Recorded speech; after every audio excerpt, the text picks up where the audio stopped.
Hello, nursing students. Welcome to your nursing informatics lecture. And for today, our topic will be all about the computer system. Now, with this lecture, it will be divided into 5 different sections. The first one will be all about computer hardware. The second one will be all about computer software system. Third will be all about open source and free software. Next to it will be the data assessment. And the fifth topic will be all about personal, professional, and educational use of the computer system. Let's begin with the computer hardware. Now, computer hardwares, it talks about the physical, tangible components of a computer system. Ito yung mga bagay na nahahawakan natin sa computer, yung mismong parts na concrete at hindi software. May dalawang klase or may dalawang grupo ng devices under the computer hardware. Yung unang grupo, we have the input devices, and the second group will be the output devices. Let's talk about the input devices. Now, all input devices are the one that allows the users, which are the individuals, to enter the data into the computer. Ito yung mga gamit na ginagamit natin para makapasok yung information sa computer. Kumbaga, nursing students, para siyang hospital charting. Ikaw ang input device kasi ikaw ang naglalagay ng mga patient data sa system, and without the input devices, walang way para makapasok ang info at para ma-relay or ma-communicate ito with other healthcare professionals. Now, under input devices, um, may iba't iba dito tayong parts. We have the keyboard, and keyboard are the one that we used for typing text, for giving commands, and navigating documents using keys. We also have the mouse and the scanner. Mouse ang ginagamit natin if we want to control the pointer on the screen. It is also used for clicking, selecting, and opening files.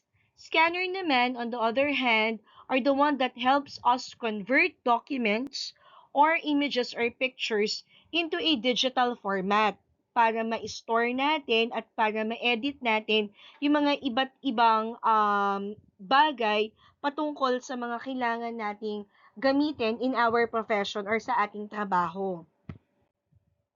Microphone naman is also part of the input device.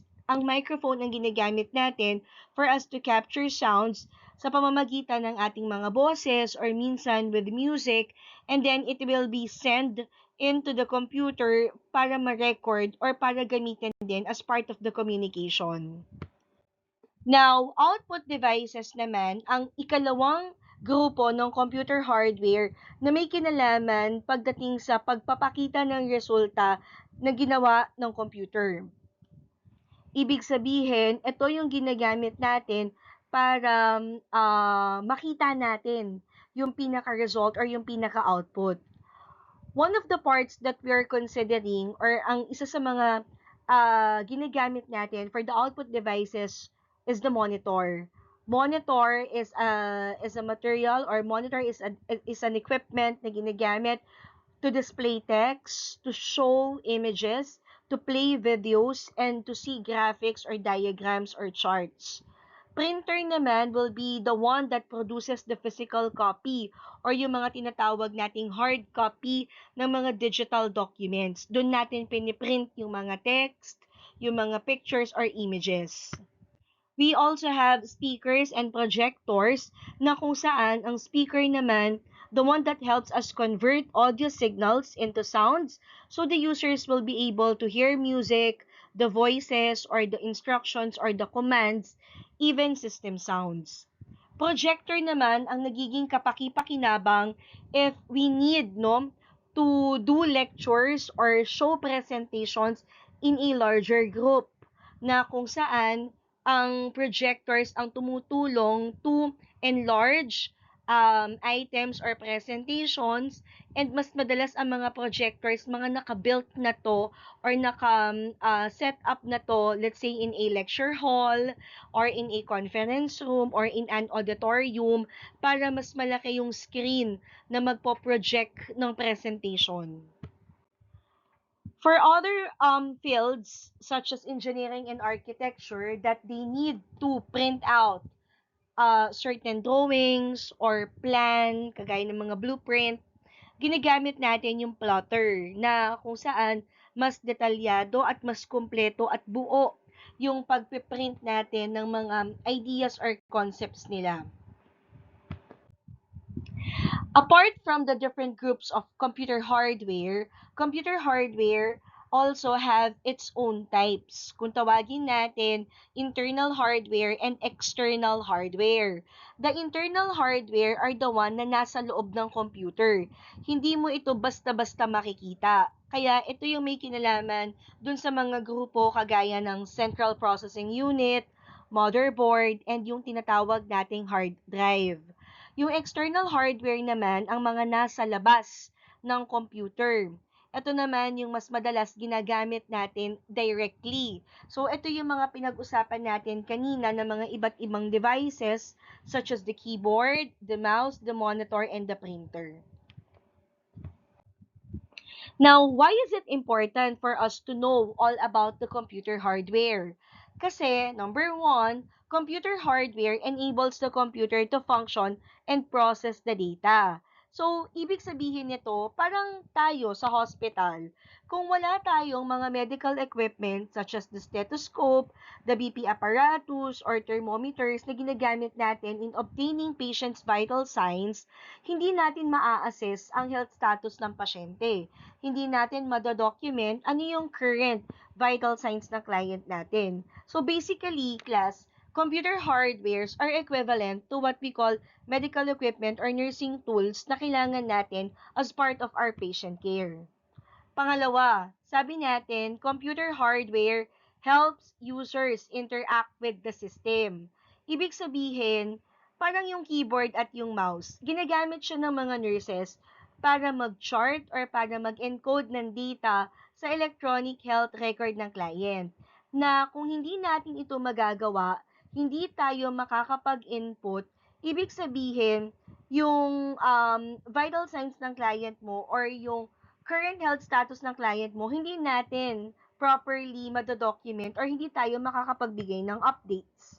Kaya importante that there is what you call this, there are parts that will help us interact with the system. So kumbaga, nurses interacting with patients' charts, this is also equivalent to nurses interacting with a hardware. Third reason is computer hardware are the one that we use for storage, for processing, for displaying information. Ibig sabihin, parang hard drive na siya yung nag-i-store ng patient records. Tapos si monitor ang nagdi-display sa screen ng mga results. Halimbawa, lab results. Halimbawa, yung results ng kanyang complete blood count. So, ibig sabihin, yung mga yung systems natin, okay, nagte-take advantage tayo with the presence of the hard drive kasi part siya para magawa natin yung role natin or yung work natin, and at the same time para mas magkaroon ng accuracy, mas ma-visualize natin yung ginagawa natin sa patients natin or mas ma-visualize natin yung mga intervention and management to our patients. Fourth and the last significance will be computer hardware runs the software needed to complete the tasks. So gaya nga ng sabi natin, hardwares make sure that the nursing software can run. Ibig sabihin, kailangan natin yung hardware na to kasi without the hardwares, hindi tatakbo yung mga innovation natin. Hindi natin mapapagana yung technology natin. Okay? So, ibig sabihin, in the nursing practice, importante ang mga computer hardware na ito kasi bahagi siya as we do or as we give patient care. Now, let's talk about the hardware categories and their significance or connection to healthcare. Pagdating sa categorization ng mga iba't ibang computer hardware natin, meron tayong tatlong, okay, groups. The first group is what we call, or the first category is what we call the end user devices. Ito ngayon yung sinasabi natin na mga devices or invention na yung mga nurses and healthcare workers directly use to access and interact with the patient data. So I will repeat, we use this because we need these hardware for us to have an access and for us to interact whatever encoded data of our clientele.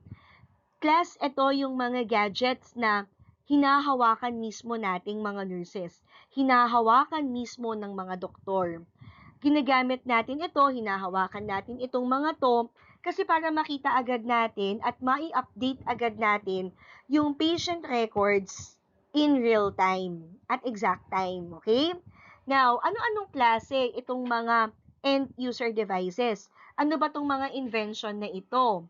Number one, we have what we call the mobile devices. Mobile devices are the one na tinuturing natin na mga tablets or mga iPad, yung mga notebooks or netbooks, yung mga smartphones, yung mga touch screen na cellphone or mobile phone, yung mga wearables. Ibig sabihin, kung hawak-hawak ito ng mga healthcare professionals kagaya natin at kagaya ng mga doktor, pwede agad tayong makapag-check ng lab results.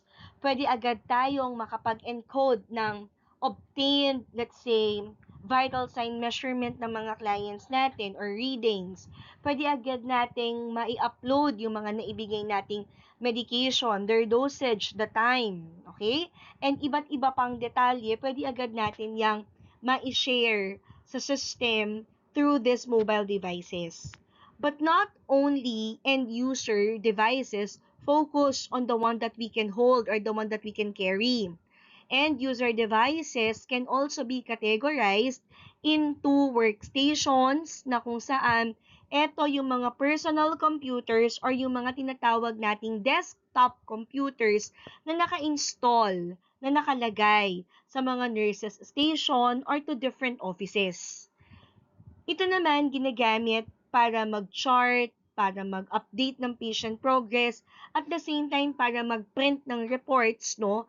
Para meron tayong provided na mga hard copy documents. Although may mga system na nowadays or may mga administration na nagpapa-implement na ng paperless transaction, minsan kasi kailangan pa din natin na physically nahahawakan, physically binabasa, or kailangan nating ma-print for clear illustration yung mga certain pictures or text. Kaya nagpe-print pa din tayo ng ibang documents or ng ibang files.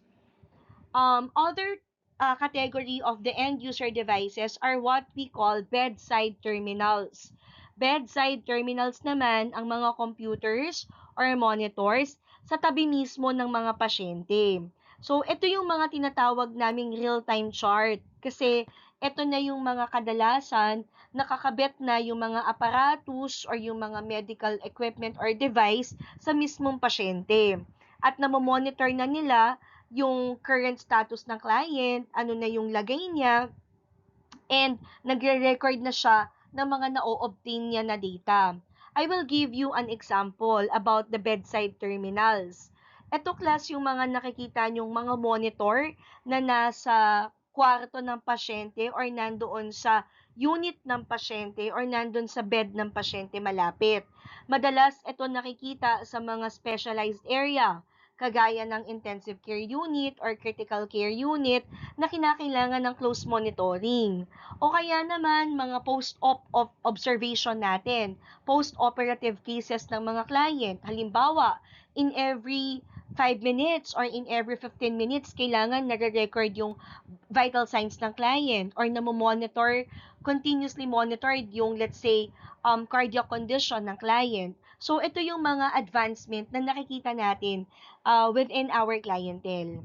Last category ng mga end user devices natin are what we call kiosk. Kiosks nowadays, madalas nakikita na to, especially on private institutions, na ito naman yung nagpo-promote ng tinatawag natin na mga self-service stations.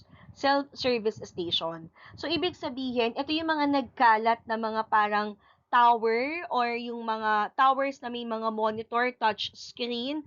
Minsan, makikita mo nandun nakapila yung mga tao kasi they will either check in or they will just get a number for them to be queued sa system in their transactions sa mga different departments or offices, let's say sa ospital or sa medical center.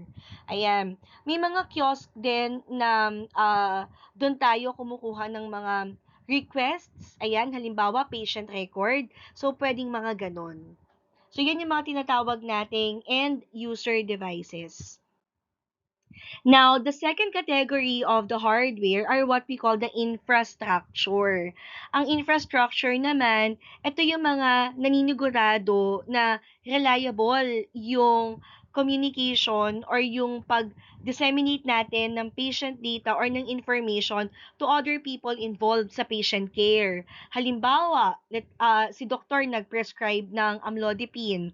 So, amlodipine will now be encoded in the system and pharmacist will be the other member of the healthcare team na siyang magkakaroon ng na siyang magiging responsible in accessing the patient file pagdating sa pharmacy. Kasi pharmacist ang siyang magpe-prepare ng gamot, magche-check sa availability ng gamot, magche-check ng dosage ng gamot, and the rest of the important data, particularly sa medication administration. So, ibig sabihin, if that will be the case, kailangan natin ng maayos na server, kailangan natin ng enough data storage, kailangan ng maganda at updated na mga networking equipment, kagaya ng mga routers, ng mga switches, any wireless system that the system of the hospital will require. So, yan yung mga kailangan, yan naman yung pinag-uusapan pagdating sa infrastructure.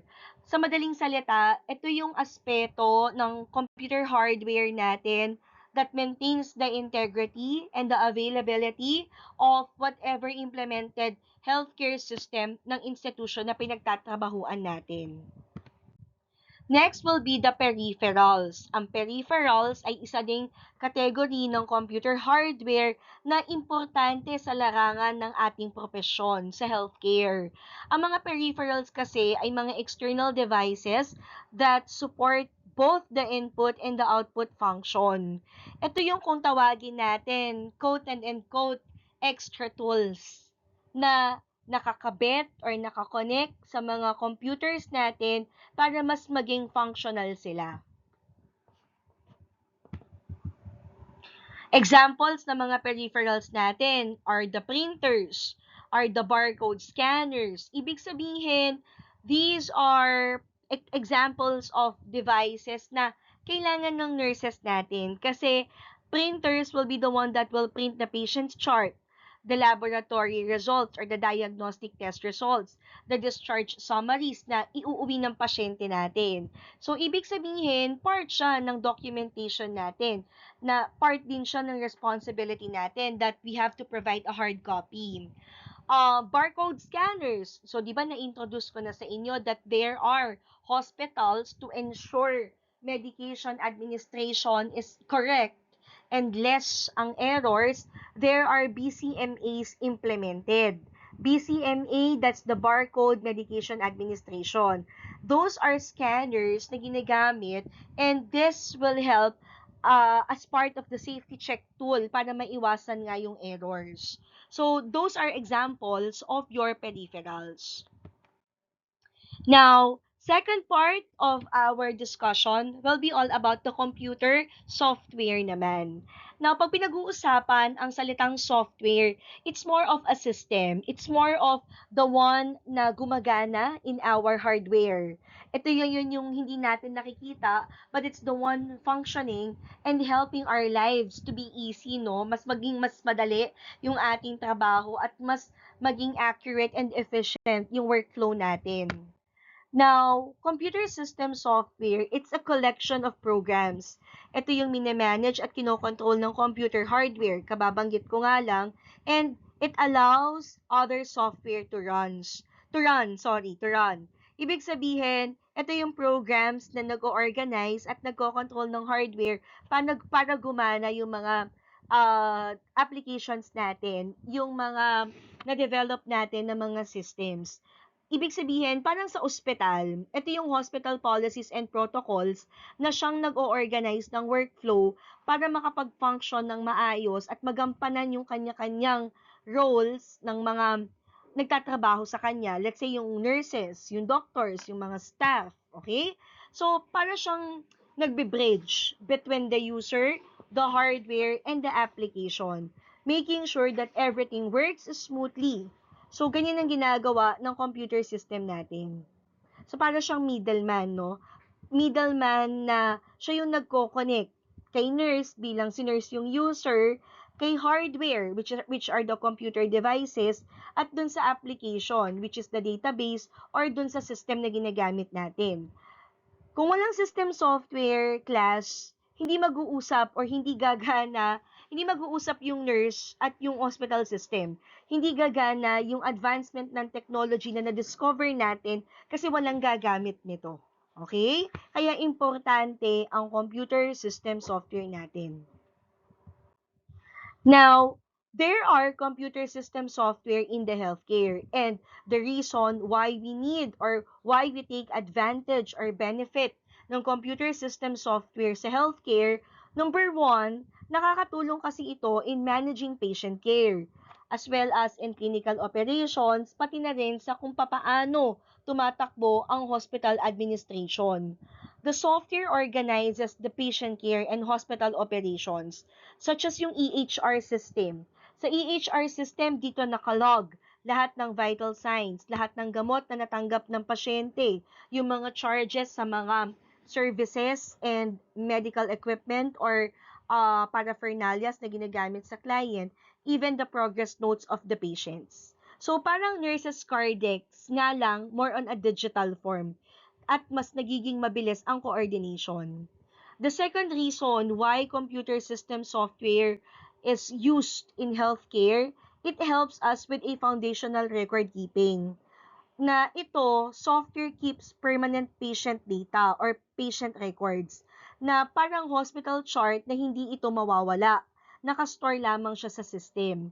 Kaya nga, the computer system software in healthcare, it's similar to a long-term memory ng ospital na kahit discharge na yung patient natin, meron pa din tayong nare-retrieve na record nila. The third is there is an advanced analytics and remote care tools. The software analyzes patient data and supports the telehealth.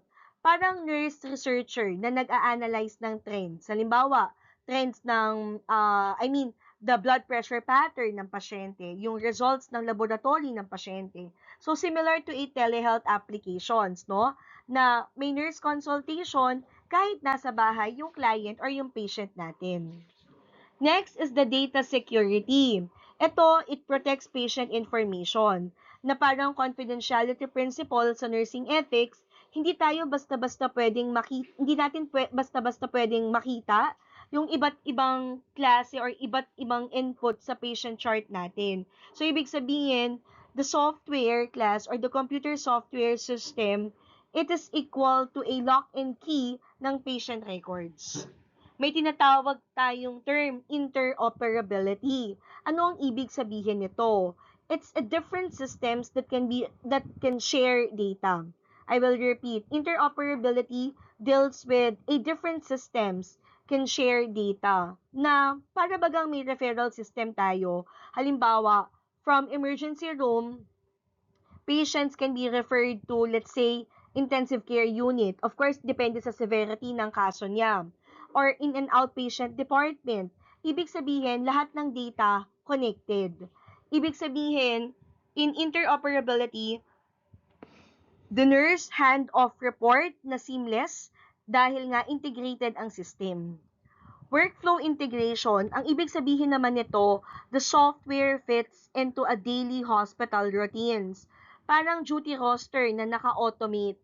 Alam agad ng mga nurses ang kanilang schedule.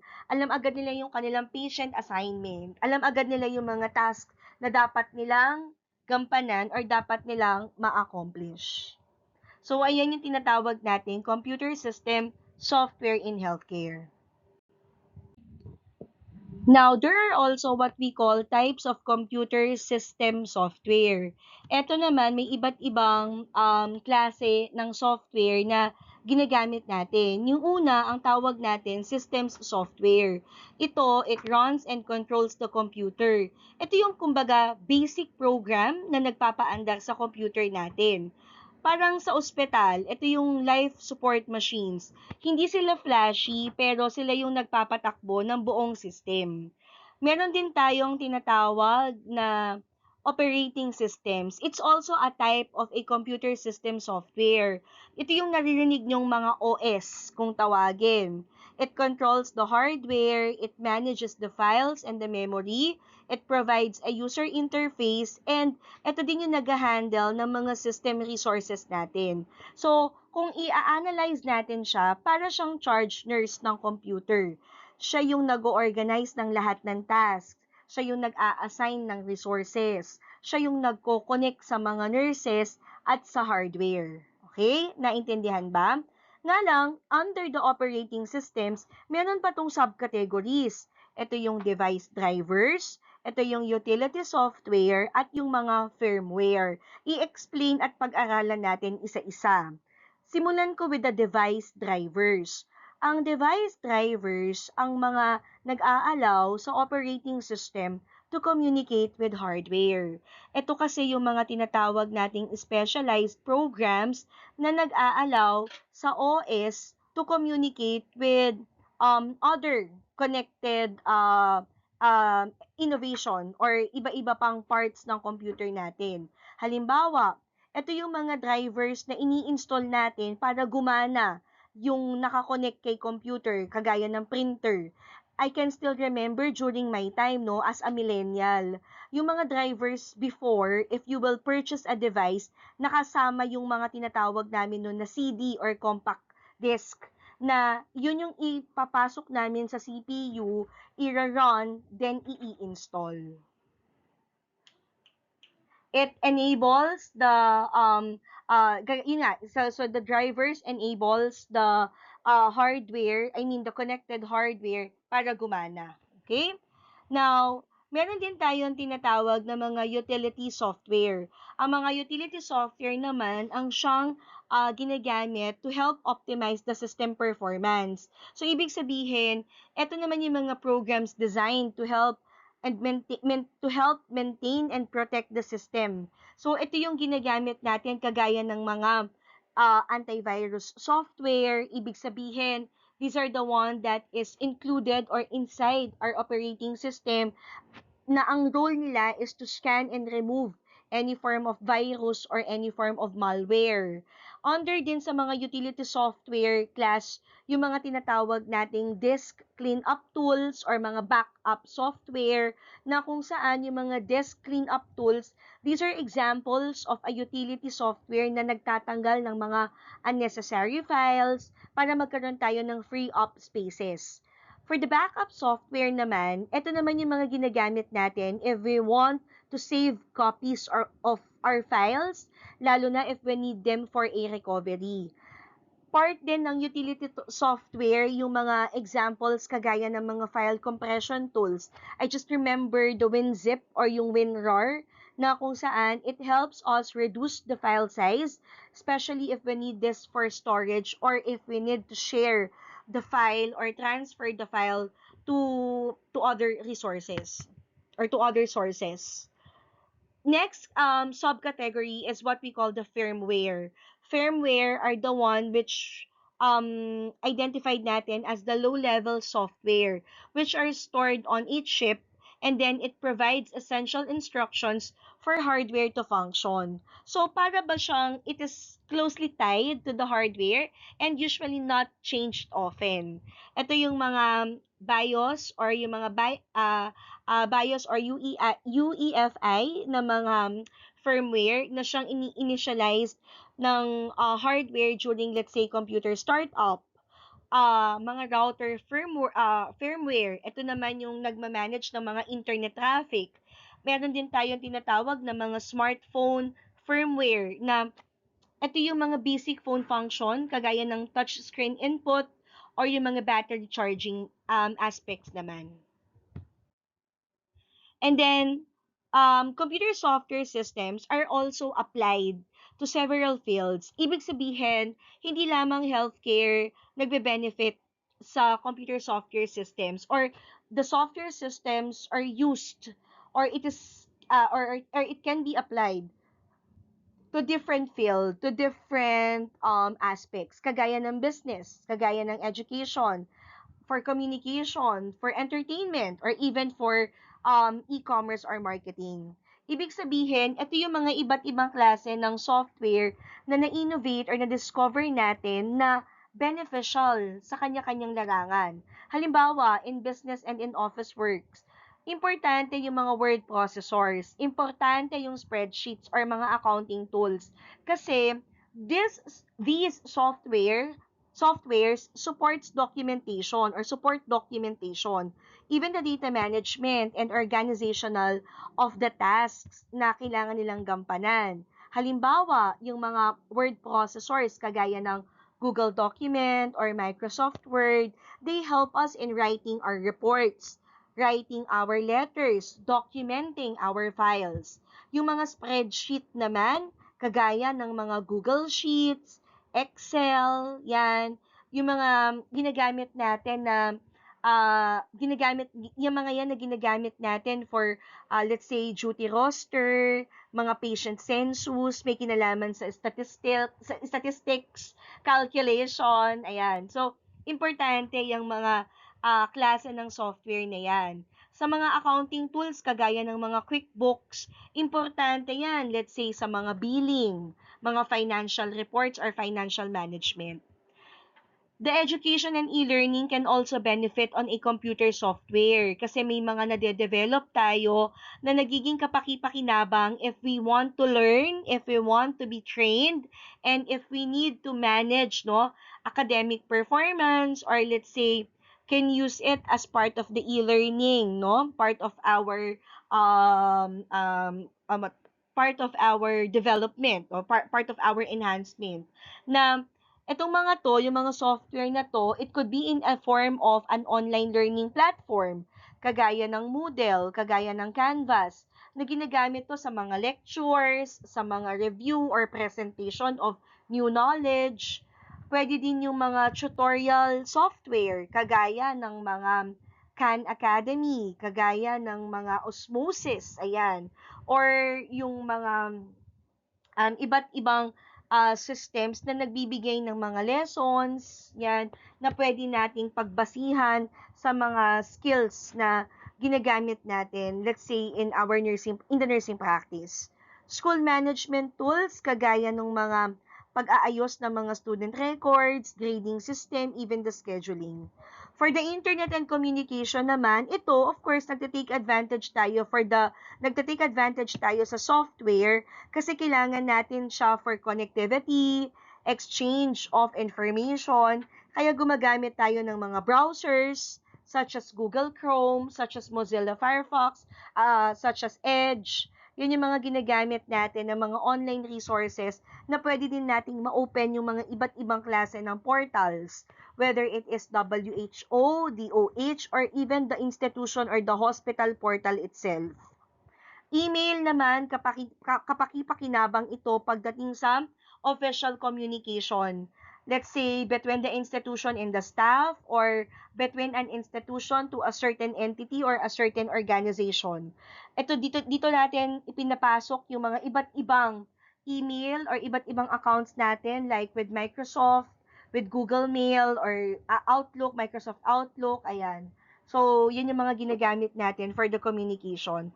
But nowadays, mas nagbe-benefit tayo sa mga tinatawag nating messaging applications, kagaya ng Facebook Messenger, kagaya ng Viber, kagaya ng iMessage, or even WhatsApp.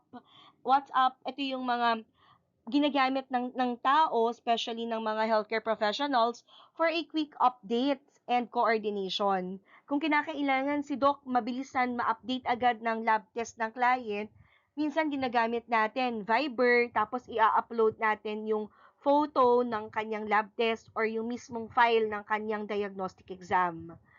For video calls naman, nagte-take advantage din tayo dito, lalo na if we need to consult a patient remotely or in a distant, no? Or in a distance na kailangan ng teleconsultation or telehealth consultation or video conference. So, dito ang mas ginagamit natin, it's either Zoom or Google Meet or FaceTime or yung may mga video conferencing. Even in Messenger, we can also do a video call. We can also see our patients through the camera of their smartphone or through their webcam or basta merong pwedeng tumulong na magpa-visualize dun sa patient natin o dun sa kausap natin. Entertainment and gaming o ginagamit din natin ang mga computer software na yan kasi it also gives us leisure. It helps promoting our relaxation and nagkakaroon ng mga tinatawag na multimedia access. Kaya yung iba, part of their development, part of their software development are games. Games na ginagamit ng tao for recreation. Pero minsan yung games nagiging educational din, no? Especially among children na apart from the fun, there is also learning. Music platforms are also part of the leisure, kagaya ng mga applications such as Spotify, Apple Music, YouTube Music. Yan naman for audio content. Video platforms naman, dun sa mga streaming, educational or entertainment videos, movies, series, TV shows, even news, pwede tayo makapanood, kagaya ng mga YouTube channel, kagaya ng mga Netflix, Disney Plus, yan yung mga iba't ibang klase din ng mga software or system na nagte-take advantage tayo nowadays. Isa pang pinagpapasalamat na rin ng tao pagdating sa technology or pagdating sa mga creation ng software is the e-commerce and marketing. It's not just because we're earning money, but it also provide convenience and accessibility, no? Because of the online transactions and digital promotions, mas madali tayong nagkakaroon ng purchase. Mas madali tayong nakakapag-purchase ng mga items, especially for those busy individuals. Yung online shopping platforms, naging alternative natin to. Lalo na dun sa mga availability and accessibility natin within our area, at least may alternative tayo na kino-consider, which are Lazada, Shopee, Amazon. Pero bago nga itong mga applications na to, I remember during early 2000, eBay is already present, no? eBay is a platform where you sell some of your old items or used items, pero may mga nagbebenta din ng mga new items sa eBay before. Ayan. Isa yun sa mga unang online shopping platforms natin. There is also Alibaba.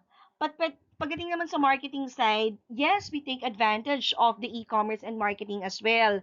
Dito naman natin ginagamit yung power ng mga Facebook ads, TikTok, even Google ads, where we promote our products. And in the healthcare setting, nagte-take advantage din dito yung mga institutions, specialized clinics, mga wellness centers natin. Haven't you noticed, if you open your social media, may mga sa marketplace or even within the advertisement itself, makikita mo yung mga iba't ibang specialized and advanced settings or centers natin na nagpo-provide ng iba't ibang services.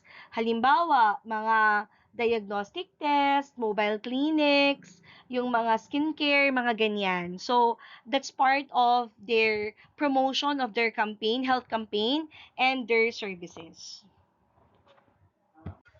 Kagaya ng computer hardware, the computer system software is also important. Why is it important? First, it manages the hardware resources. Ibig sabihin, it ensures that the CPU, the monitor, the memory, and all other input-output devices are used efficiently. Let's say, for example, the operating system allocating memory to certain applications para gumana or para mapatakbo natin. Second example natin dito, managing CPU usage. So, multiple programs can run simultaneously. Second reason why the computer system software is significant It provides the user interface. Ibig sabihin, it offers ways for users to interact with the computer. Halimbawa, nowadays, part of the inventions kagaya ng mga tablets and smartphones, meron siyang tinatawag na touch screen interface. Sa Windows desktop naman, isa tong example ng isang graphical user interface or may mga command line interface or yung kilalang CLI for advanced users naman. Computer system software is also necessary kasi it runs application software. Ibig sabihin, it allows the program such as word processors or browsers or yung mga hospital systems to function. Ang example natin dito, yung mga running Microsoft Word for, let's say, documentation or typing letters or typing text. Running EHR or Electronic Health Record System sa mga medical centers or mga hospitals, o kaya naman running browsers for a telemedicine consultation. Computer system software ensures system security. It helps protect data and it prevents unauthorized access. For example, may mga tinatawag tayong user authentication na kung saan gumagamit tayo ng either passwords or i-implement tayo ng mga biometrics. Meron din tayong ginagamit ng mga firewalls, mga blocking malicious traffic or yung mga antivirus natin protecting the system or the computer from different malwares. Pati na rin yung mga encryption of patient records. Importante ang computer system software kasi it improves performance and efficiencies. It optimizes system speed and responsiveness. Kagaya ng mga examples under this significance, yung mga disk defragmentation tools, mga memory management to prevent crashes, automatic updates to improve stability. We can also benefit from the computer system software by handling file management. Ito yung pag-organize, pag-store, and pag-retrieve ng mga files. Dito, a very good example is the File Explorer na ginagamit natin in Windows. And last, it enables communication and data sharing. It helps facilitate data exchange between systems and the user. Halimbawa, may mga ginagamit tayong network protocols that enables hospital system to share patient data. There is also a file sharing through LAN or through a cloud. Yung iba naman, ginagamit natin yung mga email servers na tumutulong din in managing communication. Meron din tayong tinatawag na mga healthcare software categorization. Ito, meron tayong apat na iba't ibang categories na mga programs or mga software na mas ginagamit siya sa mga ospital or sa mga medical center or kahit na din sa mga specialized clinic or mga local government units kagaya ng mga rural health unit, mga municipal health offices. Isa na dito, yung tinatawag nating electronic health record or yung EHR. Ito yung isang categorization ng software na ang konsepto nito, isa siyang central hub for comprehensive patient data and documentation. Ibig sabihin, ang mga key points ng EHR natin, ito yung tumutulong to store the patient demographics, the medical history of our clients, even yung mga lab tests or yung mga diagnostic test results, mga prescribed medications, pati na rin yung mga treatment plans, medical or nursing interventions. Ito din ang nagpo-provide ng mga standardized documentation templates for consistency. Kaya nagkakaroon ng standardization ng ating reporting or ng mga documents, no? I mean, ng notes natin pagdating sa patient care or pagdating sa intervention na ibinibigay sa clientele. Nagre-require din ito ng mga interoperability standards to allow data exchange across different hospital systems. Ito pa din ang nagme-maintain ng robust audit trails to track who are the person accessed or modified the patient records. So, a very good example of an EHR, yung mga Epic systems.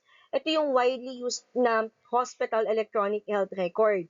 Epic systems. Pero may mga iba't ibang programs din tayo, kagaya ng Cerner, na nag-i-integrate ng patient records with clinical workflows, and kagaya din ng Meditech. Meditech is also a company or it's a software which is used for documentation and mas nagbe-benefit ito through the patient management.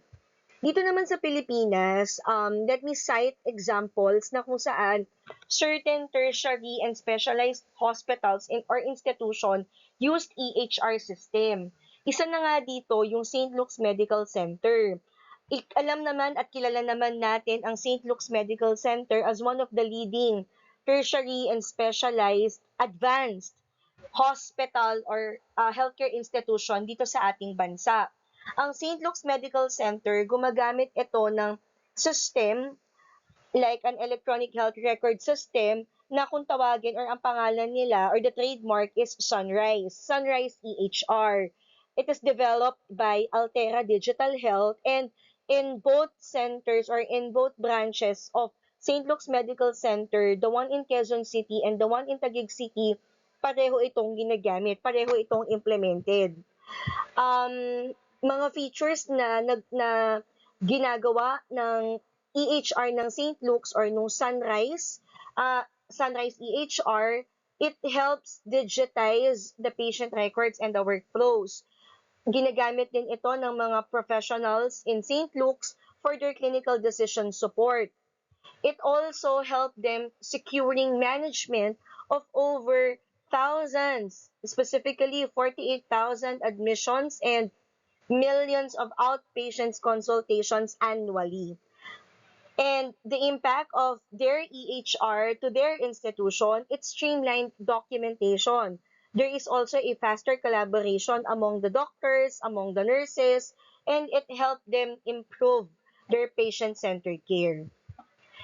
Meron din naman tayong mga acquired EHR na ginagamit ng government or ng mga public institutions. And we identified it as the Blue Health. Blue Health EHR or EMR, ito ay isang PhilHealth Yakap certified. Ito naman ay ginagamit ng mga private clinics, mga solo practitioners, at yung mga selected government rural health units. Ito ay isang cloud-based clinic management, and yung Blue Health, it was developed following the compliance of DOH and PhilHealth requirements. May mga modules to na ginagamit for outpatient, inpatient, pharmacy, and even billing. Ang ikinaiba ng Blue Health as compared to other software, mas affordable ang Blue Health, mas scalable yung solutions niya, at mas intended siya or mas nag-fit siya for a small and mid-sized healthcare facilities, kagaya nga ng mga health center or ng mga municipal health offices or yung mga specialized clinic natin. There is also what we call administrative system. Nasa administrative system naman, there are operational resources. Ito din naman, ginagamit naman ng administrative system natin for management ng mga hospital operations at mga iba't ibang resources na kung saan kailangan natin in the healthcare field. Kagaya na lang ng staffing. So, ang mga administrative system naman, ito yung mga programs na tumutulong to manage the staff schedule, let's say, mga information system ginagamit ng HR, kung saan pa-plot ng mga duties, ng mga file leaves, benefits, even sa mga finance or accounting matters, importante itong mga programs or mga software natin because it helps them it helps them with smooth transaction, halimbawa sa billing, sa finance, kung may mga procurement, nagbe-benefit tayo dito. Ang mga administrative systems din ang tumutulong sa mga healthcare institutions to view, halimbawa, yung mga admissions, mga discharge nila, or the capacity of the hospital to still admit or accept patients. So maraming iba't ibang mga hospital information system na ito combined ng iba't ibang tasks ng iba't ibang department sa loob mismo ng medical center or sa loob mismo ng ospital.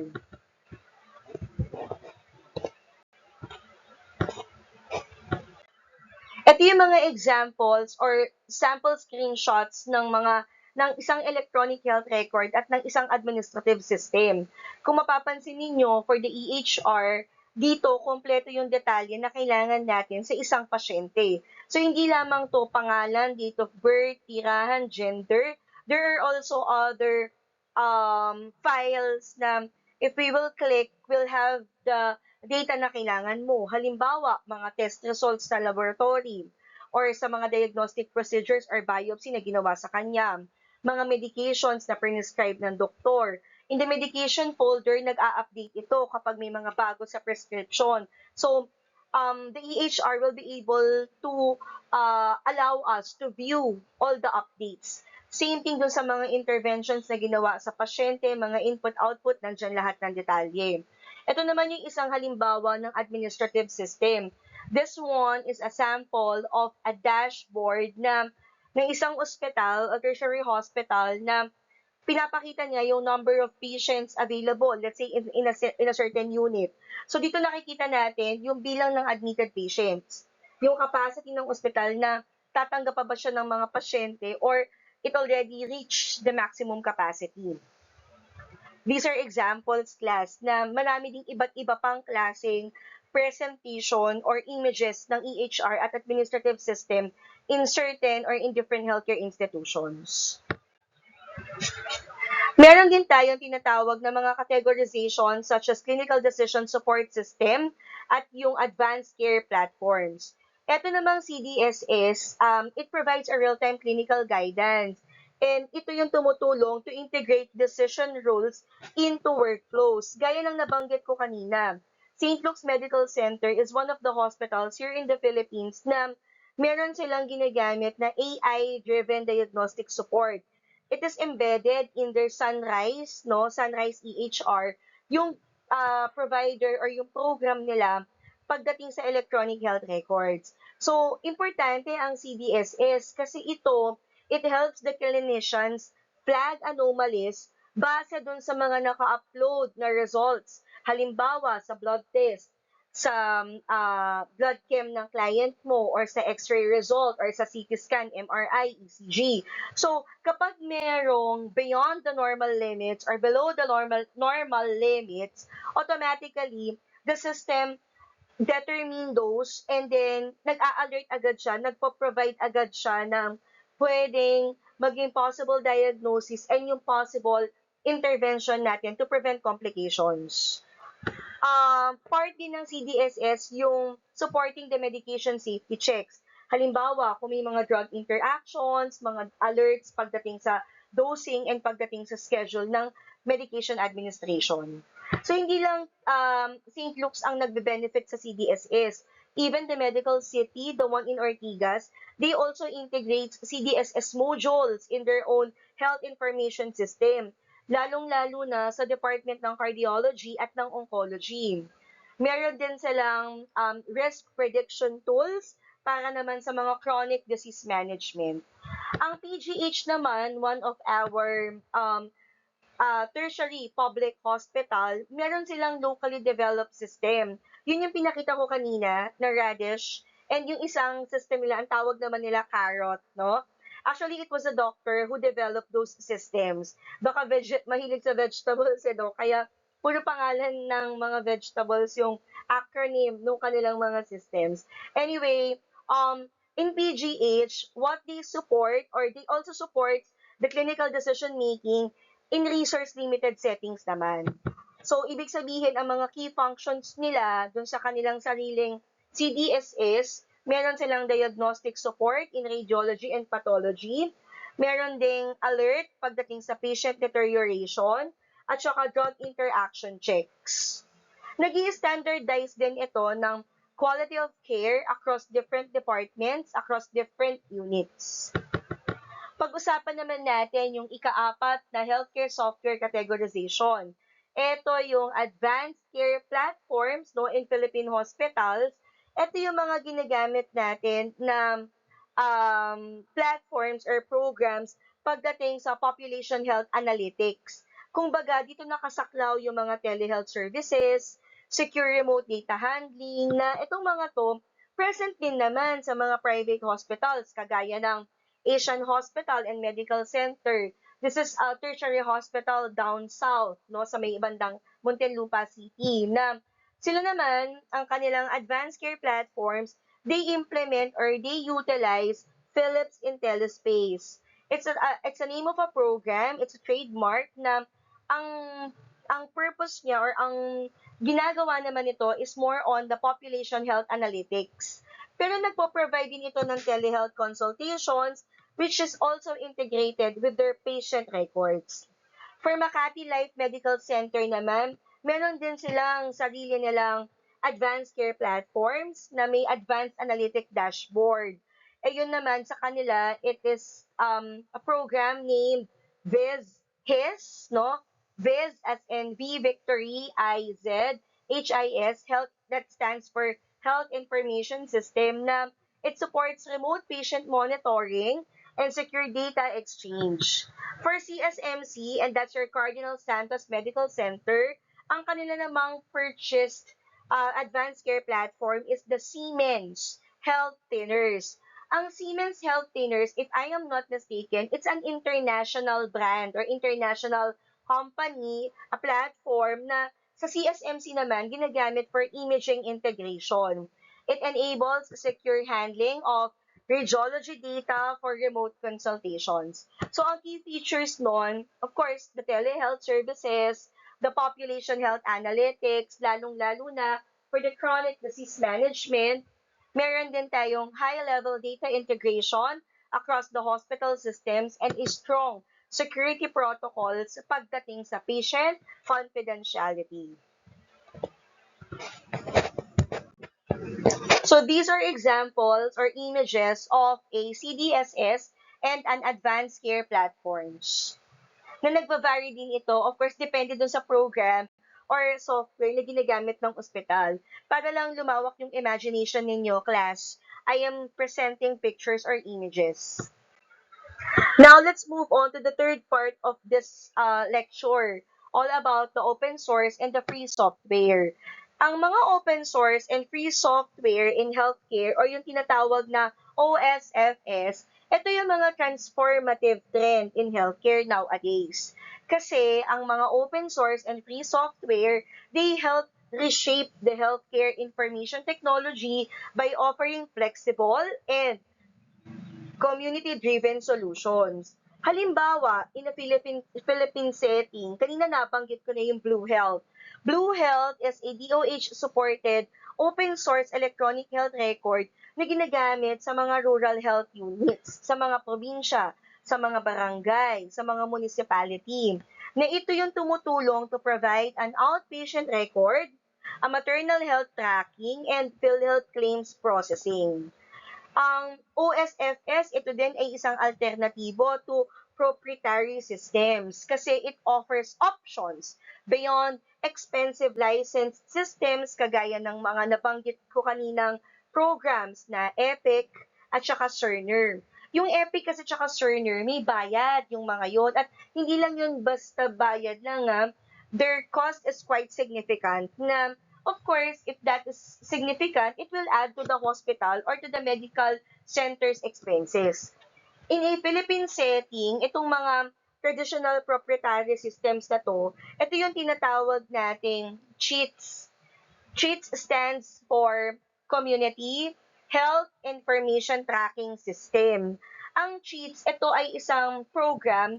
It was established in UP Manila na ito ay ginagamit in local health centers. So, yung CHEATS ay nabuo ng mga eksperto because it helps them track immunization, mga maternal care, and mga disease surveillance without any licensing fees. Now, OSFS is also cost saving. Ibig sabihin, nakakabawas sa expenses by eliminating the licensing cost and allowing the customization. Kagaya ng iClinic SIS. Ang iClinic SIS, ito ay isang DOH-developed open source system na ginagamit or recommended for a primary care facilities. Ang sinuserve ng mga iClinic SIS, ang iClinic class, it is spelled as small letter I, then the word clinic, CLINIC, and then SIS, SYS. It's like an iClinic system. Ito ginagamit or recommended sa mga local government units na nakakatulong to save their funds while standardizing the patient records. Siyempre, ang mga open source at free software, it provides transparency. Ibig sabihin, the source code is open, so hospitals can audit for security and compliance. Halimbawa na lang, yung pinakita ko kanina na Radish, which is utilized by the UP Manila PGH, na kung saan it's an open source radiology information system na it ensures transparency in imaging workflows and audit trails. Last, ang OSFS ay customization. Hospitals can adapt systems to their workflows and to their local needs. Halimbawa, yung mga programs na yan, mga open source na merong, let's say for example, oncology registry system, na pwede mong i-customize siya intended lamang kung pag sinabi mong oncology, pang cancer patients. So we can do a cancer patient tracking and research at the same time for a certain Philippine hospital or a certain Philippine medical center. So yan yung mga tinatawag nating open source healthcare system. Ibig lamang nitong sabihin, kaya natin to ikino-consider kasi it can lower the cost, it improves transparency, and it permits the customization while still meeting the DOH and the PhilHealth standards. Now, these are images of, this is an image of all those certain or numbers of open source and free softwares na pwede nating gamitin. Now, let's talk about the two major types of the open source and the free software. Simulan ko with the open source software. Ito yung mga program na bukas ang source code. Ibig sabihin, kapag bukas ang source code, pwedeng makita, pwedeng baguhin, at pwedeng i-share ng kahit sinong developer or kahit sinong institution or pinapatukuyan nga natin, ospital or medical center, yung kanilang mga software. Dahil dito, mas mura, mas transparent, at mas madaling i-customize para sa pangangailangan ng ospital or pangangailangan ng mga specialized clinic or mga barangay health centers. So, ang mga examples ng mga open source software natin, in a Philippine context Philippine context, may tinatawag tayong OpenEMR. Ito yung widely used open source electronic medical record system. Ito, adapted by certain private clinics, mga LGUs, para sa kanilang outpatient records at para sa kanilang finance or billing. Ang mga features ng mga OpenEMR, mga patient demographics, scheduling, billing, prescription of medications, at pati na rin yung mga laboratory integration. Yung iba pang example ng open source software, may tinatawag tayong OpenMRS. Ang OpenMRS ay isang medical record management system na ginagamit para sa mga ospital. Dito sa Pilipinas, ang OpenMRS, it is piloted in government hospitals and sa mga barangay health centers. Pero for the barangay health centers, para sa mga HIV cases, tuberculosis, at yung mga ginawa na maternal health programs. Uulitin ko, ang OpenMRS, it's a medical record management. Dito sa Pilipinas, una itong sinubukan sa mga public hospitals, pati na din sa barangay health center. Pero sa mga health centers, this is intended for cases kagaya ng HIV, tuberculosis, at mga maternal health programs. So it's a modular designed for patient records, clinical workflows, and reporting. Example din ng OSS yung GNU Health. GNU Health is a hospital in a public health information system. So ito ginagamit in academic and training settings, and ito explored by DOH for community health programs as well. So ang mga feature ng GNU Health, it's more of a patient management, lab integration, epidemiology, and public health surveillance. Pero may mga iba't iba ding OSS kagaya ng LibreOffice. Ang LibreOffice naman, ginagamit for reporting, for documentation, typing, or let's say, analyzation ng numbers, numerical values, or statistics, or minsan, in a presentations. So, similar ang LibreOffice kay Microsoft Office na may ginagamit tayong Microsoft Word, Microsoft Excel, or Microsoft PowerPoint presentations. Meron din tinatawag na mga DHIS2. Ito naman yung mga Hospital Information System. It's a global open source platform. Pero ito, it's intended for public health data collection and analysis. DOH and LG use for disease surveillance, vaccination tracking, and health program monitoring.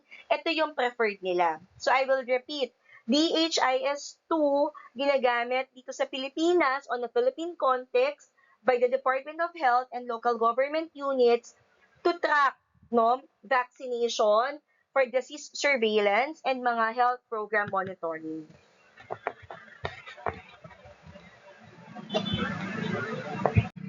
Yung ikalawang major type naman ng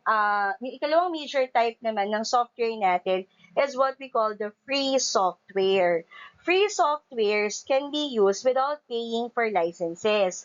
Hindi kagaya ng mga open source software, the source code may not always be editable, but the applications are accessible to everyone at no cost. Ang mga free software ay mga program na pwedeng gamitin ng libre. Walang bayad pagdating sa license. Nga lang, ang magiging catch nito, hindi lahat ay pwedeng baguhin ang source code natin. Karaniwan ginagamit to sa mga hospitals, mga universities, or mga school, pati na din mga local government units para makatipid sila sa mga expenses or sa gastos. Example nito yung mga free software na ginagamit natin mga Filipinos, yung Google Docs, mga Google Sheets. 'Di ba dito natin nilalagay or ito yung ginagamit in open nating program if we need to type reports or we need to document o kaya i-take advantage yung mga formula na nasa spreadsheets or nasa Excel.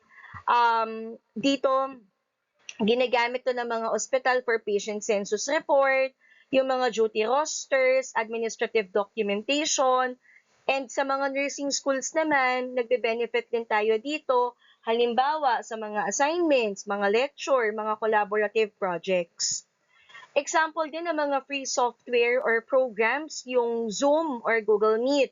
'Di ba during the pandemic, nag-boom talaga tong dalawang applications na to na kung saan there are free versions that allow the conduction of online classes, mga meetings or conference, kahit na yung mga telehealth consultations. Kaya nga sa Pilipinas, widely used ito hindi lamang sa larangan ng mga sa larangan ng education, pati na din sa healthcare, kagaya nga ng telemedicine.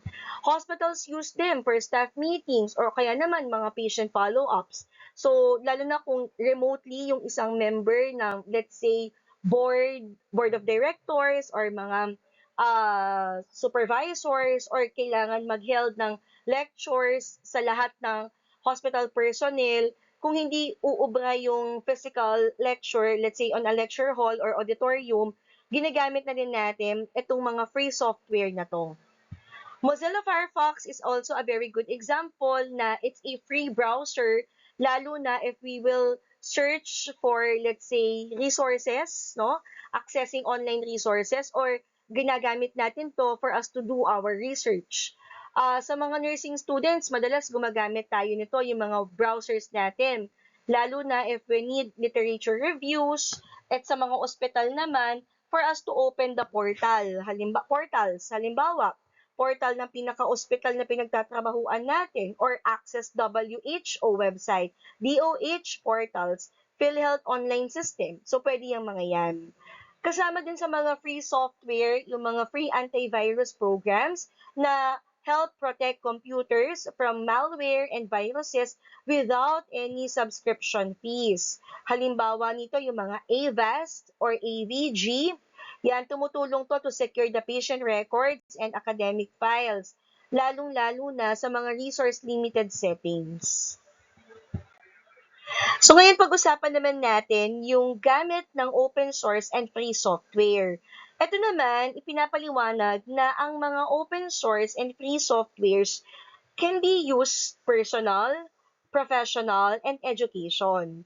Of course, pag sinabi mong personal use, itong mga open sources at mga free sources na binanggit natin kanina, ginagamit natin siya because it's part of our learning, it's part of our development, it's part of our everyday tasks na kung saan we take advantage of all those examples na binanggit natin. Halimbawa, you're a nursing student and you need to submit a course tasks, a computerized course task. So, minsan, gumagamit tayo ng mga programs or softwares, kagaya ng mga LibreOffice, na pwede tayo dun mag-type ng text, or dun tayo magsulat ng notes, or gumawa ng journals natin. O halimbawa naman, you are collecting or you are saving lectures or presentations, pwede mong gamitin or itap yung Google Drive for file storage. For professional use naman, syempre ang mga professional use, ginagamit natin to for hospital and workplace operations. Na dito, nagte-take advantage tayo ng mga libreng programs or libreng software kasi kailangan or it is adopted in some LGU health centers and mga pilot hospitals for outpatient documentation, mga community health programs na ginagamit natin itong mga iba't ibang libreng software na to or mga open sources na to para magawa natin yung role and responsibility natin. So, bottom line, the open source and the free software are cost-effective. They are accessible and customizable na pwede natin itong gamitin for either personal learning or professional healthcare operations. Pareho itong vital tools, hindi lamang sa estudyante, hindi lamang sa pasyente, but for the entire healthcare system. So, ito yung mga examples ng mga personal use, open source, and free software natin. Ito yung LibreOffice. Ito naman yung Google Drive. So, no, I'm sure very familiar na kayo with the logo of the Google Drive. Kasi even in our smartphones, we can download this. We can open this. Ito naman yung Linux box. It's an operating system din. Pagdating naman sa mga professional use, eto naman yung mga GNU Health, no? Ito yung Jitsi Meet. So, ito similar to your Google Meet na ginagamit natin for conference, for meeting, resources, ayan. Now, for the educational use naman, ang mga open sources at free software na to, ginagamit for schoolwork, for online learning, for research. So, yung mga estudyante, professors, at mga researchers, para ito sa mga assignments nila, para sa mga online classes, kagaya ng ginagawa natin, para sa mga lectures, para sa mga collaborative research project. Ibig sabihin, libre at accessible. Kaya napakalaking tulong or napakalaking impact nito sa mga nursing schools at sa local government units. Dito, yung mga tinatawag nating examples ay yung Moodle, Google Classroom, ayan. And let me share to you examples. Canvas, ayan. Ang university natin, ito yung ginagamit, Canvas. Yung ibang university naman, Moodle ang ginagamit nila. But they function almost the same. And then, let's move on to the data assessment. Ano ba ang data assessment? Ang data assessment ay isang process ng pag-collect, pag-organize, pag-analyze, at pag-interpret ng mga information para makasiguro na tama, maaasahan, at kapaki-pakinabang yung mga patient data. Ito ay importante kasi it helps the professionals, kagaya ng teachers, nurses, the institution, the individual, pagdating sa informed decision na dito masusukat yung performance at mas maiintindihan yung resulta ng kanilang mga ginagawa. Example ng data assessment, halimbawa, sa Philippine healthcare setting, may tinatawag tayong hospital quality monitoring. Dito, yung mga pasyente, nagbibigay sila ng kanilang insights, whether it's a numerical value or isinusulat talaga nila in words or in phrases or in statement yung kanilang satisfaction from the service or from the quality of care na ginawa sa kanila. It's part of assessing, no, or surveying the patient satisfaction na kapag nakuha mo yung datos, i-analyze mo yon. Whatever the result, yun yung gagamitin mo to improve the quality of care, to improve your nursing workforce, to improve the intervention or the process or the procedure. So, ganun gumagana ang mga data assessment. I'll give you another example. Meron din tayong ginagamit dito sa Pilipinas, tinatawag nating DOH, disease surveillance. Ito naman, nag-organize, nag-a-analyze ng mga certain illness or disease kagaya ng dengue, kagaya ng tuberculosis cases, na nire-report ito para magkaroon ng guide in public health interventions. Ayan. So, diyan gumagana ang mga data assessment. May iba't ibang parts, actually 5 to be exact, ang data assessment process natin. Una, meron tayong tinatawag na data collection. Ang data collection is a gathering of raw information from a different resources or from different sources kagaya ng survey, kagaya ng mga tests, kagaya ng interview, even observations or yung mga digital records na meron tayo. So, ito yung pagkuha ng information. Halimbawa, sa healthcare, yung Department of Health nangongolekta ng mga dengue cases report sa mga barangay health center para makita natin yung datos, yung severity no, ng dengue cases sa bansa. O halimbawa naman, sa larangan ng education, o sa education, let's say sa College of Nursing, yung mga nursing professors, they gather exam scores. Tapos, kumukuha din kami ng student feedback survey para malaman namin kung ano yung opinions ng mga bata with the scores of the exams, malalaman namin if our teaching skills is effective or not. So, ano yung mga areas na kailangang i-improve? Ano yung mga areas na kailangang i-address? Halimbawa naman, sa community, ang data collection pwede ding mangyari. Yung mga local government units, yung mga barangay, pwede silang mangolekta ng household data, halimbawa for vaccination campaigns. So, ganun gumagana ang data collection. Punta tayo sa pangalawang bahagi ng data assessment, yung data organization. Organization, simpleng pag-aayos ng mga nakolekta mong datos na sa mas structured na format nga lang. So, dito kaya siya naging tinawag na structured format kasi gumagamit tayo ng table, gumagamit tayo ng graph, gumagamit ka ng chart. Ngayon sa generation natin, may ginagamit na tayong Excel or spreadsheet o kaya mga databases or programs para mas madali yung pag-a-analyze natin. So, bawa sa ospital, yung mga open MRS, tumutulong yan para maayos yung patient record sa electronic health record system. O sa amin naman, sa education, sa atin, sa education, yung mga professors, gumagamit kami ng Excel para matabulate ko yung mga scores ng estudyante, yung mga grade ng mga estudyante. So, ganun din sa community. Ang Department of Health nag-organize yan ng vaccination data para gamitin sa mga dashboard na mas madali nating makita yung population or yung statistics. Yung mga dashboards na to or yung mga programs na to, madalas sa community present to sa mga DHIS2 systems natin. Yung ikatlong part ng data assessment, ang tawag natin data analysis. Ito naman yung pagsusuri ng mga na-organize na data para makita natin yung patterns, para makita natin yung trends. So, ibig sabihin, kung nandun yung pattern or yung trends, nagpapakita to ng strength at weaknesses sa atin. So, paano natin ito nalalaman? Siyempre, base sa statistics, base sa computation. Halimbawa, sa healthcare, yung Department of Health, ina-analyze nila yung mga dengue cases data para malaman nila yung seasonal trends and yung mga hotspots na lugar. Sa education naman, o halimbawa, sa nursing. So, yung mga nursing faculty, ina-analyze nila yung result ng board exam, yung mga practice test scores sa board exam, para malaman nila ano yung mga weak spots or weak areas ng nursing students na dun sa susunod na batch, dun nila pagtutuunan ng pansin. So, ganun gumagana ang data analysis.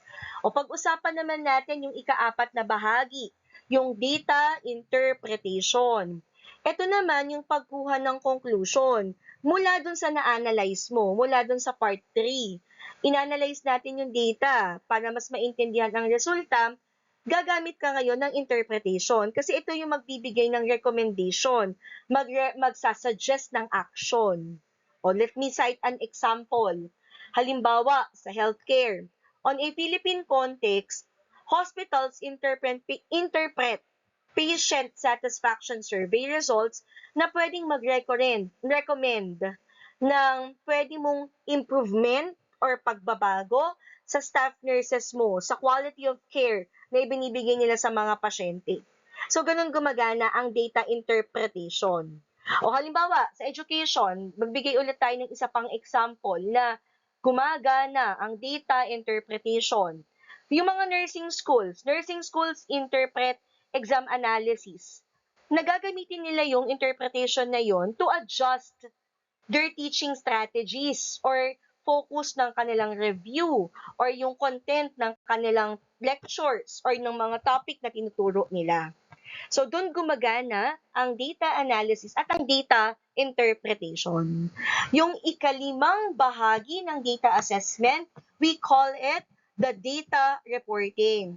Ito naman yung paraan para maipakita yung results sa malinaw na paraan para mas magamit yung report, mas mapakinabangan yung mga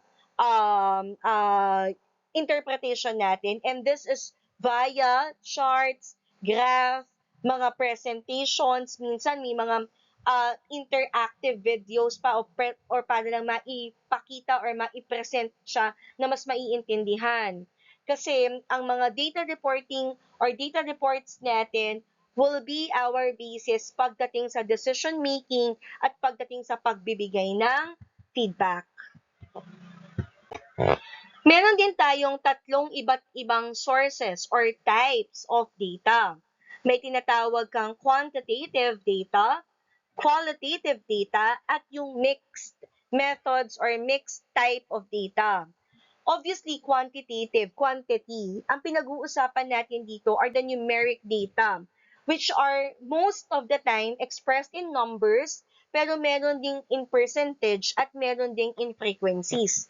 So, ibig sabihin, mga datos ito na nakikita, nakukuha natin, let's say, a physical number itself, number mismo siya. Halimbawa, number of data cases, PNLE test scores, vaccination coverage percentage. So, ganyan yung sinasabing quantitative data.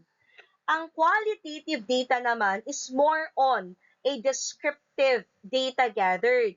Ito yung base sa observation, ito yung mga responses from an open-ended question, from an interview, from a portfolio. So, hindi ito numbers, mas ito ipinapakita in words, in phrases, in statements, in descriptions or definitions. Ang mixed method naman, it's a combination of the two. It's a numerical and descriptive. Pareho to na kaya pinagsasama yung dalawa para mas makita yung bigger picture. Ang mixed method kasi, it's a combination of the two types of data na nagbibigay ng complete analysis. It's more of a complete analysis. Okay, now let's talk about the alternative assessments. Ang alternative assessments naman, ito naman yung inclusion of a rubrics, mga performance tasks, mga checklist na unlike the traditional exams, they measure the skills and the competencies through a practical output. Analysis here may be required by translating qualitative results into numbers or yung tinatawag nating scoring. Pagdating sa mga examples ng mga alternative assessment, halimbawa, sa nursing schools, hindi lamang tayo pen and paper assessment or exams. Meron din tayong ginagamit kagaya ng Objective Structured Clinical Examinations or OSCE. Na yung OSCE, ito, ginagamitan natin ng rubrics para naman gradean or i-assess or i-evaluate yung clinical skills ng mga nursing students. Ganon. So, sa ospital, halimbawa sa ospital naman, may mga ospital na nag-evaluate ng mga staff nurses based sa kanilang performance. So, to evaluate the nurses, gumagamit sila ng mga ng mga score na nilalagay nila yun or isinusulat nila on a certain checklist. Process data. Ano naman ang process data? Ang tinutukoy naman ng process data ay mga digital logs ng engagement. Mas nakikita natin to sa mga bawat hakbang ng interaction, hindi lamang sa mga final results. Example natin sa process data, halimbawa, sa larangan ng education, sa atin, in the College of Nursing, Moodle or Google Classroom logs, student time, or let's say, yung mga pag-open ng mga estudyante sa mga modules, or let's say, number of attempts sa pagsagot ng examination or ng quizzes. For telehealth platforms naman, ginagamit din natin to mga process data for telehealth platforms, and we record this step-by-step patient interactions na nandun yung mga login time, consultation time, even the issued prescribed medications. Ang konsepto ng data assessment ay importante, no, in our practice or across healthcare or even in education. Ang data assessment kasi tumutulong for us to reveal what is working and what is not working. Ibig sabihin, ito yung nagpapakita kung ano yung mga strengths, ano yung mga weaknesses sa isang system or sa isang proseso. Nakikita natin kung gaano ka-effective or kung gaano naman hindi ka-effective or hindi gumagana yung isang na-develop na system natin. Halimbawa, dito sa Pilipinas, sa larangan ng healthcare, yung mga nagawa ng or mga na-develop na mga tinatawag na program kagaya ng DOH dengue surveillance, importante yon kasi siya yung nagre-reveal or nagpapakita ano yung mga barangay, ano yung mga specific areas na naging epektibo yung prevention program natin laban sa dengue. Kasi nakikita dito yung statistics, yung mga datos. Halimbawa naman sa larangan ng education. Sa education, no, meron tayong tinatawag na mga analyzation or assessment ng mga nagiging resulta or outcome ng mga exams, kagaya ng board exam, ng PNLE, na ito, ipinapakita niya ano yung mga areas, ano yung mga topics or part ng exam na nagkakaroon ng consistency, halimbawa sa matataas na scores or mga scores na mababa yung bata, basically, ipinapakita nila na ito yung mga part ng exam na nagkaroon ng struggle yung mga test takers natin. So, ganyan ka-importante ang data assessment in both field or in the practice. Ang data assessment din ay significant kasi sumusuporta ito in the informed decision making. Yung mga leaders natin or let's say supervisor or head nurse o kaya naman yung mga professors or yung mga instructors, they use the data to make an evidence-based decision. Tumutulong yung mga datos na to para maging tama yung decision nila, na lahat ng decision nila may pinagbabasihan at yung may pinagbabasihan merong evidence. Halimbawa, sa ospital, yung decision pagdating sa staffing level, hindi lang ito base sa let's say sino ang magaling or sino yung graduate sa ganitong university or ito yung may training sa ganitong klaseng institution. Ang staffing levels ay binabase sa let's say sa patient admission data. That is an evidence kasi that is an actual fact. O halimbawa naman sa education, the nursing faculty adjust their teaching strategies or yung mga contents ng kanilang lecture based on the exam performance or based on the results, no, analysis of the results of the test. Ang data assessment din ang ginagamit natin for us, no, to enable targeted support. Ibig sabihin dito, there is an analyzation of the data. Nakakatulong yung data para magbigay ng targeted support sa mga nangangailangan or dun sa mga areas na may kailangan tayo. Ang data assessment din ang nag-e-encourage ng accountability and continuous improvement na para tuloy-tuloy yung mga development or enhancement sa ating practice. Now, last part of this module is all about the personal, the professional, and the educational use of the computer system. Ibig sabihin lamang nito, the technology or the science itself, o yung tinatawag nga nating informatics, na ito yung integration, yung combination of all the different aspects. Ito yung ginagamit natin in supporting our decision making at para magkaroon ng development yung results at matuto tayo from the information na meron sa atin.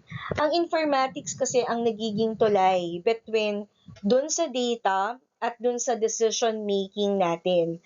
Kagaya dito sa Pilipinas, okay? Ang informatics, it is being applied in healthcare, sa mga hospitals, sa mga medical centers, pati na rin sa mga eskwelahan, colleges, universities, at tumutulong ito para ma-enhance yung outcome at yung efficiency ng mga proseso, ng mga transactions. Now, may apat na iba't ibang integration ang informatics. At bakit ito importante? Una, sabi, importante yung tinatawag na feedback loops. Ano ba yung ibig sabihin ng konsepto ng feedback loops? Dito, ang informatics nag-e-enable for a continuous feedback between the data collection, the analysis of data, at pati na rin yung decision making. Ibig sabihin, tuloy-tuloy lang siya, para siyang cycle. I'll give you an example para mas maintindihan ang feedback loops. Hospital uses patient satisfaction surveys to adjust the nursing care protocols. Ibig sabihin, yung konsepto na hingin natin yung opinion, hingin natin yung insight, yung naging experience or pakiramdam ng mga pasyente natin while they are receiving the care can be our basis, can be our data na pag-aaralan natin para mas mag-improve pa yung services natin. So, ganun siya gumagana. Next, design principles. Ano naman ang ibig sabihin nito? Ang design principles naman, the informatic systems must be developed with usability, with accessibility, and with efficiency in mind. Ibig sabihin, dapat madali itong gamitin, dapat accessible ito, at dapat nakakatulong ito sa ating practice or sa ating field, okay, kay education pa to or kay healthcare, para mas maging maganda yung quality ng ating serbisyo, yung quality ng ating trabaho. Okay? Next, lifelong learning and adaptability. Ito naman ang sumusuporta na mahalaga itong patuloy nating adjustment, patuloy nating pagkatuto. Okay, ibig sabihin, mahalaga na makapag-adapt at mahalaga na binibigyan natin ng posisyon or I mean binibigyan natin ng focus yung lifelong learning dahil laging nagbabago ang technology. Kaya dapat sa pagbabago na yon, nag-a-adjust tayo at dapat alam o natututo tayo with all those adjustments. Ethics and governance. Ano naman ang ibig sabihin nito? The informatics ensure ethical use of data, privacy, and compliance with governance standards are in place. Ibig sabihin, nandun yung paggamit ng datos at nakasunod tayo whatever protocol na dapat nating sundan or dapat nating i-implement. Halimbawa, yung mga konsepto patungkol sa mga privacy and confidentiality. So lahat yan naka-align dun sa dinevelop or ginawa nating Data Privacy Act of 2012. Lalong-lalo na pagdating sa mga information na may kinalaman sa ating pasyente, mga pribadong datos, ayan, binibigyan natin yan ng importansya or ng pansin. Ngayon, sabi nga natin may tatlong iba't ibang klase, no, na areas na kung saan kapaki-pakinabang at importante ang informatics. Simulan ko with the personal informatics. Ito yung aspeto na it involves the tools and the system that help individuals collect, review, and reflect on data about their own lives. It supports the self-monitoring, it supports self-reflection, at nagbibigay ito ng opinions or insights into different patterns and behaviors. Ang personal informatics, napakahalaga niya kasi pagdating sa self-monitoring, sa mga self-reflection, ito yung ginagamit natin para mas maintindihan natin yung iba't ibang patterns at iba't ibang behavior ng isang individual. Alam niyo ang very good example ng mga personal informatics, yung mga fitness trackers natin, yung mga ginagamit nating sleep monitor, even those applications na nakakatulong to maintain our sanity, maintain our confidence, kagaya ng mga journals, kagaya ng mga budgeting applications or mga finance app. Kasi yung mga yan, bahagi yan ng mga ginagawa natin sa ating sarili or para sa ating mga sarili.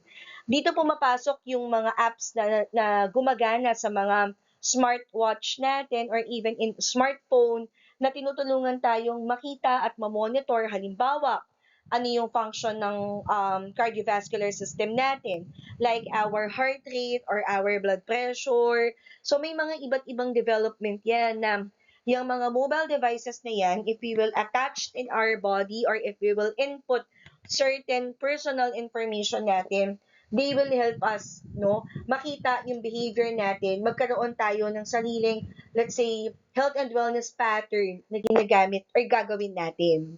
Ngayon, para mapakinabangan or para mag-benefit tayo dito sa sinasabing personal informatics, merong dalawang klase ng model na applicable para mas ma-maximize natin itong personal informatics. So, unang model, ang tawag natin dito is the stage-based model of personal informatics. Meron tong 5 different stages. Una, yung preparation.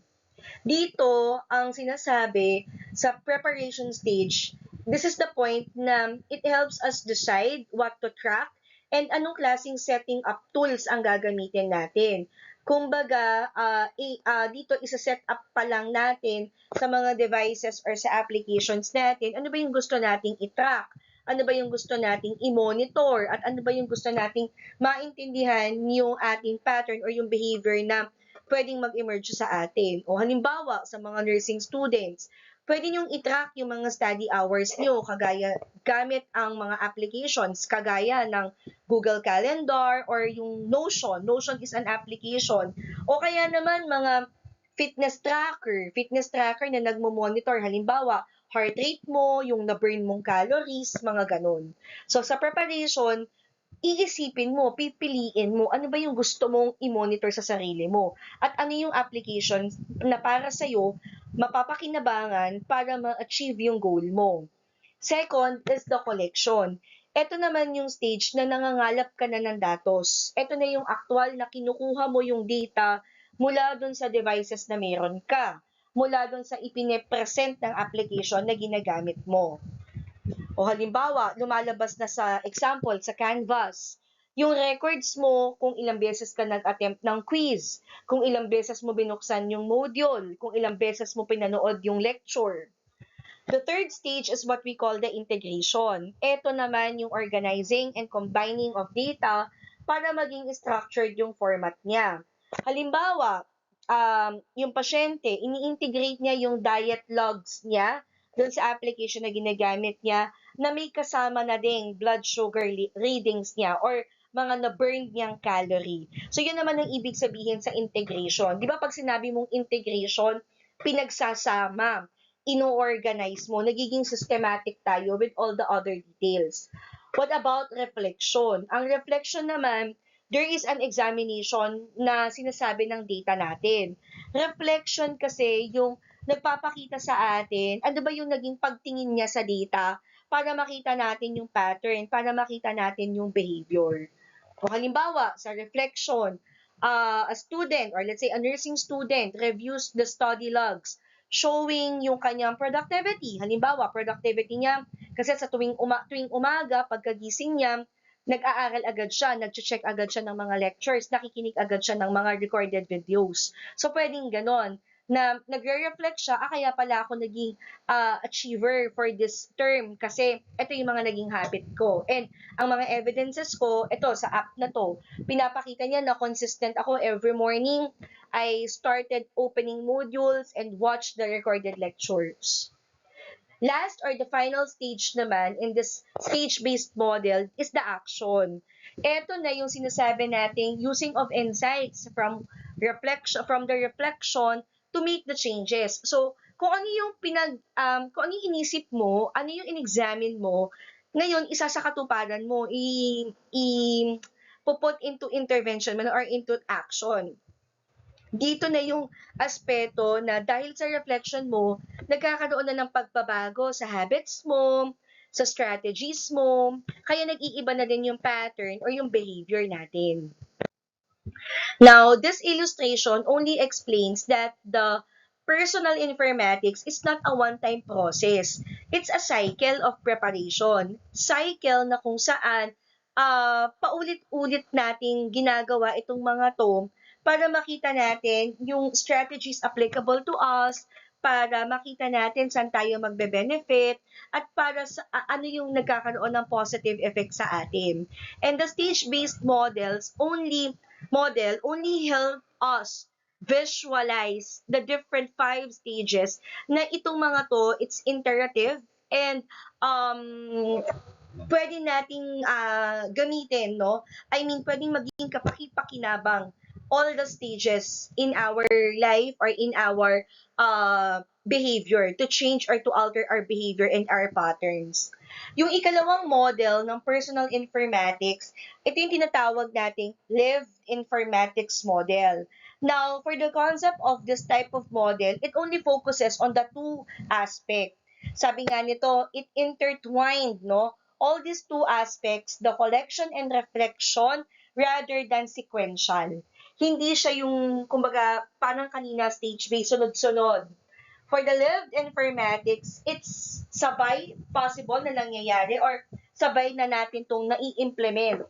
People might reflect even while collecting data. Ang ibig niyang sabihin, habang nangangalap ka ng datos, in that process, nauunawaan mo, nagre-reflect ka na din dun sa prosesong ginagawa mo, dun sa action na ini-implement mo.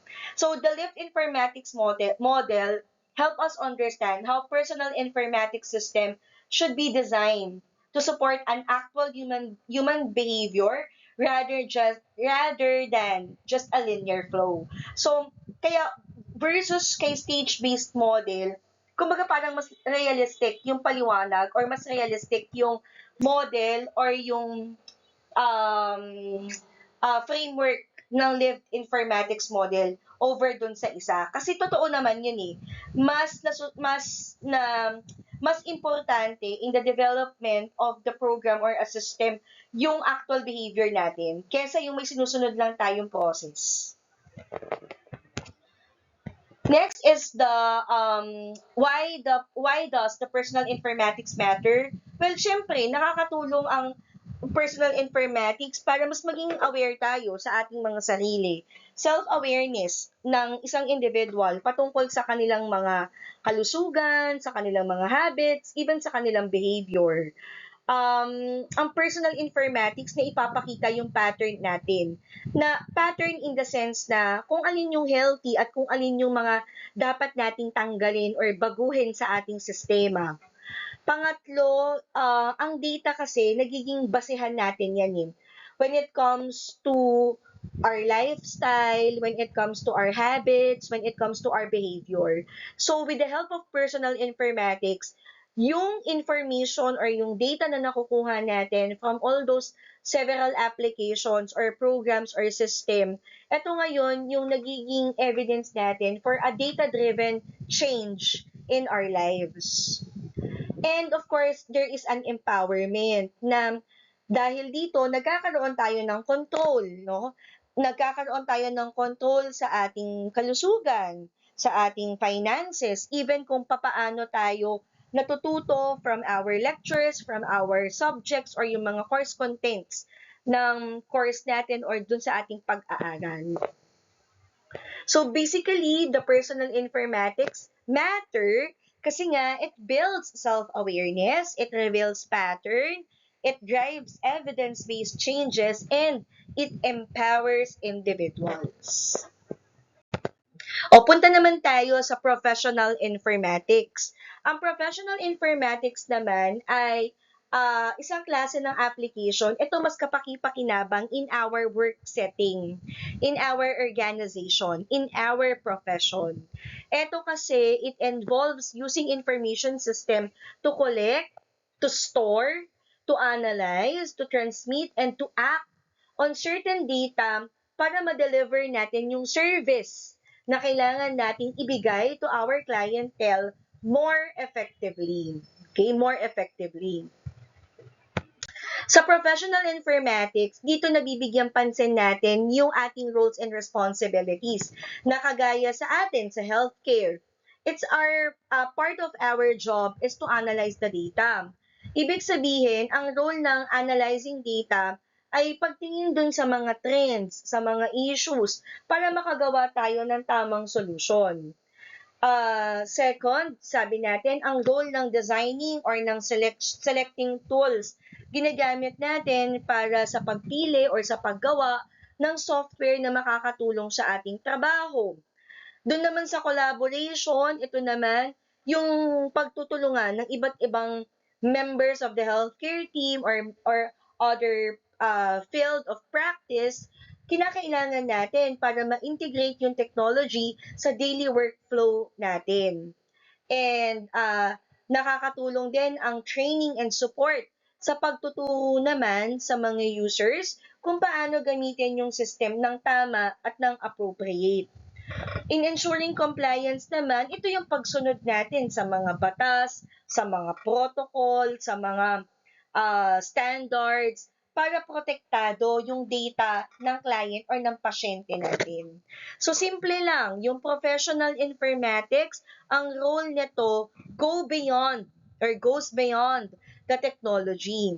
Meron tayong involvement ng analysis, ng tool design, ng collaboration, training, at higit sa lahat ng compliance. Now, importante din yung skills and career path na sinasabi natin in the professional informatics. Kagaya na lamang yung sinasabing data literacy. Ang data literacy kasi, ito yung kakayahan na magbasa, kakayahan na mag-interpret, at kakayahan na mag-analyze ng data para maging tama yung desisyon. Dito din sa professional informatics, sa skills and career path, may sinasabi din tayong workflow understanding.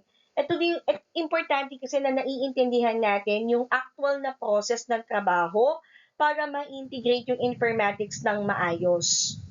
Ang communication skills naman, mahalaga din kasi ito yung nagiging tulay sa paggamit or sa tulay sa pamamagitan ng IT teams at healthcare practitioners natin na dito dire-diretso or may continuity yung communication natin. Yung regulatory awareness naman, pagsunod natin when it comes to policies, sa ethical guidelines, sa mga batas. And last, the technical skills naman, ito naman yung kakayahan natin gumamit or pakikipag-collaborate natin sa informatics system. Now, what about educational informatics? Ito naman yung pag-integrate, no? Pag-integrate ng technology at ng education. Na dito, nagiging mas madali yung access sa mga learning materials, learning resources, assessment sa bata or sa estudyante, yung communication sa pagitan ng estudyante at sa kanilang teacher or professor, at yung pag-manage ng academic data. Maraming advantage ang Philippine Nursing ang integration ng educational informatics kagaya na lang sa Philippine Nursing Education na may mga implementation ng mga online learning or paggamit ng mga open software or free programs kagaya ng Canvas at ng Moodle na kung saan mas madali yung access no pagdating sa mga ebooks, lecture, even yung mga online modules natin. Parang tayo sa Fatima, in all of who, what we are using is the Canvas na kung saan halos lahat ng importanteng resource na kailangan nyo nandoon na. Ang educational informatics din ang tumutulong pagdating sa mga student assessment natin. Dito, pwede tayong magpa-online quizzes, online exam, may analyzation din ng inyong performance, halimbawa sa mga related learning experience ninyo or mga OSCE yan. So, pwede nating gamitin ang technology dito. So, basically, class, ang educational informatics, ang laki ng nagiging tulong nito sa atin. Kasi nga, hindi lamang sa mga accessibility, nandun din yung seamless communication, nandun din yung data management organization na halos lahat tayo in the field of education nagbe-benefit. Both the part of the student and the teacher or the faculty. Ito yung mga iba't ibang examples ng educational informatics na in our previous discussion or in our previous slides na ipaliwanag na din natin, na highlight na din natin, especially those open source and those free software natin. At dito po nagtatapos ang atin pong lecture patungkol sa computer system. Kung meron kayong mga questions, if you have any clarifications, you may send them to my email address acdmesa@fatima.edu.ph. Lahat ng bahagi or component ng ating lecture are referenced or cited from Nursing Informatics in the Digital Age Foundations, Practice, and Future of Digital Healthcare. Thank you very much, everyone.